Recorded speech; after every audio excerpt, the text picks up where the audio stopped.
What's going on, guys? Ida here. This is another episode of the 10-10 challenge. We are in Division 8 and this is our third game. We've got 2 wins in a row.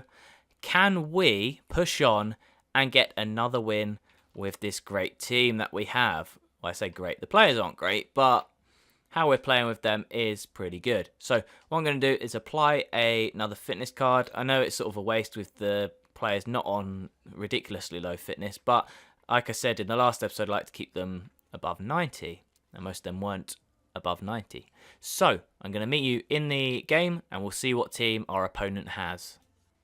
Okay, this guy's team, he has a French league team. He had a Marseille kit on, so I was suspecting a French team. He has Rabiot, he's got João Moutinho, he's got Depay, Evra. Who else has he got? Is that Fabinho? Not Fabinho, that's a Nice player. He's got Marquinhos. I think that's Lopez in goal, and I didn't get to see the rest of them. But this is going to be a strong test because this person looks like they know what they're doing, and they're using a team that I have not played against. Pretty much every single team... Oh, God, the connection's not great.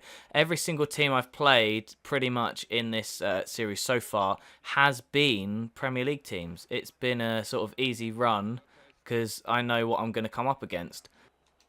All right, let's see what we can do from this free kick.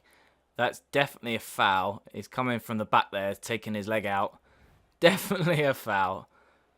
Okay, it's doing that weird thing again. Why is it doing that? Right, let's see what we can do with this now. He's got somebody on the line. And we know what you do when you have somebody on the line. You do that, and you do a little roll, and you smash it, and it doesn't go in. Didn't get anything from there. Now, it's looking a little less choppy than it did, so what I might do is continue talking, and if it does get choppy, I'll cut back off and go again. And if you're old school and you think captains, that's a very nice goal from Boodaboos. Oh, we've started this game off poorly. I've not done anything. I had that shot when it was a foul, and I've had my free kick, and I did nothing with it. And he's just figured out that all he has to do is zigzag, because I can't defend against that. So let's go back on from here with the ball, back to there, and he's gone ultra defensive. But you don't do that because Origi fires me back into the 1-1 draw. I was going to say into the lead, but it's not the lead. If you go ultra defensive, all you got to do is dribble. Dribble, dribble, dribble. Do you necessarily just need that one bloke with an armband on? Because what does it really do for all the other players? Where is there a mindset of, oh, this guy's the captain, so they're the only ones that have to be... What the fuck was that? No, it's not an awesome goal, commentator. It rolled all the way through, and it was a tap-in at the far post. Now, the captains. You can look at great captains of the past and how well they've done, like a Bobby Moore or a John Terry or a Roy Keane. Or you could also look at somebody like Martin Keown for Arsenal. There's an example of an Arsenal player that was a captain. Now, you look at those teams, and whilst they had great captains, they had great players that were all captains. You had, with Martin Keown, it wasn't just Keown who was the main bloke shouting and screaming. You had... That's not a free kick. You had Nigel Winterburn at some points in there, David Seaman behind him as the goalkeeper, who obviously was a great captain, not a captain, but he was a great leader on the pitch too. You also had Vieira. You had Bergkamp. You had a lot of people on that pitch that were able to get something out of everybody. They were, they were a leader themselves. It wasn't just up to one guy to be the captain of the team. You look at Bobby Moore.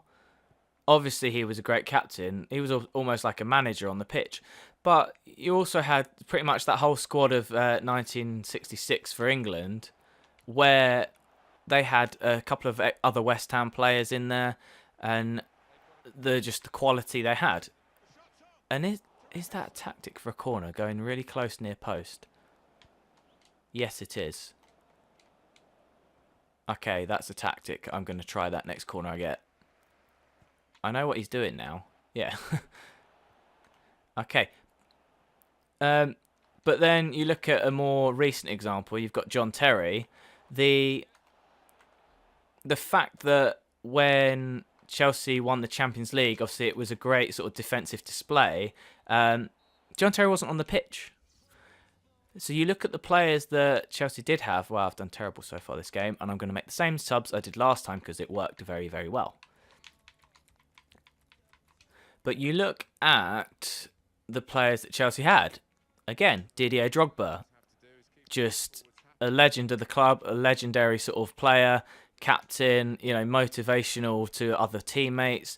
You had Lampard on there, same deal, brilliant professional. Wow, nice. Thanks, Sane. Nice fall over. Brilliant professional. So was a leader to all the younger players, and just throughout his career was a class act. How did that get through?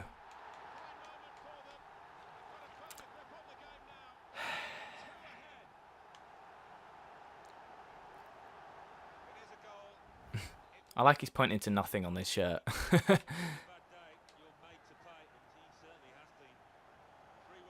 Now, again, with the captains, they've always got, the greatest ones always have a great team around them. So is it really just them? They rely on these great players with them. I can't even get a shot that reaches the goal. But they have these great players around them that make them into the great captains. Or is it that the great captains turn the players around them into better leaders on the pitch? Oh my god, my goalkeeper's so slow! Oh dear.